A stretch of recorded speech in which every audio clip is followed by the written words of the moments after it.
And then we get to learn how to figure it out alongside them, and we get to figure it out for ourselves. And then consequently, that might get passed down to our children. And so now instead of the story that you're teaching through time is violence is the answer, right? It's no, we're hard work, education, getting involved. That's the answer, right? That's so when we're talking about that idea of like, what is your action?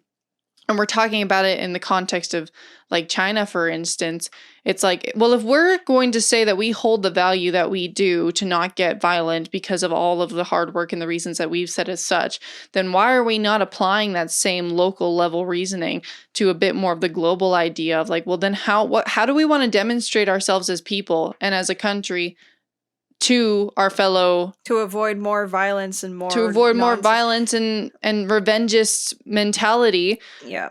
Without like, again, so that's why the whole Golden Dome, if you're lacking context, right?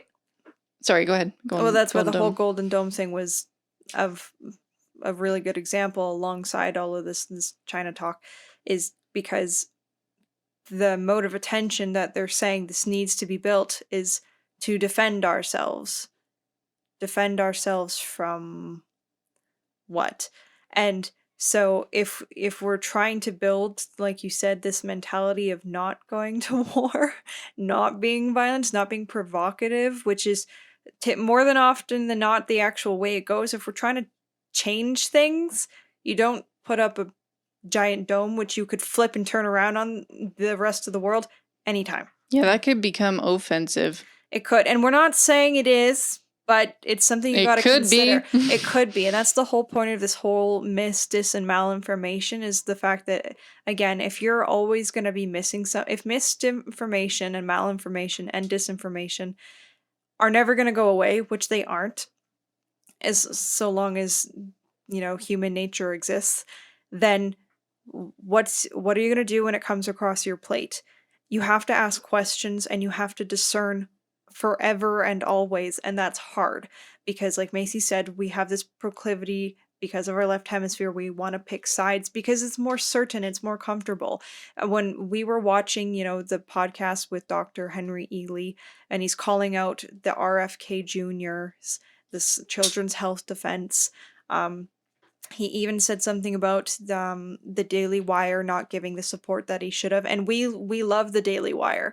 So when we hear things like that, even because we all have left hemispheres, I get that jerk feeling and that uncomfortable, oh no, has something I've believed in this whole time been wrong? And that's an uncomfortable feeling, but that should be a normal feeling in all honesty, because the reality is, yes, most of the time you're lacking context. We're lacking context. We're lacking information. Misinformed. We're misinformed. We are. I don't have all the answers. We're totally misinformed. I don't have all, and I think that's a one last thing that I kind of wanted to add. There might be two things, but one thing I definitely wanted to add was, I don't know where it was in maybe Gilchrist's work when we were in the Master and his Emissary. It might have been even just a lecture he was talking about, but it was an example. Oh no, I think it was Matter with Things, his newest volumes, but it was the idea where it's like, if you got like a class of students that are being asked about a question, and it's like, you have so many chickens and so many ranchers, how many cookies are there? Right?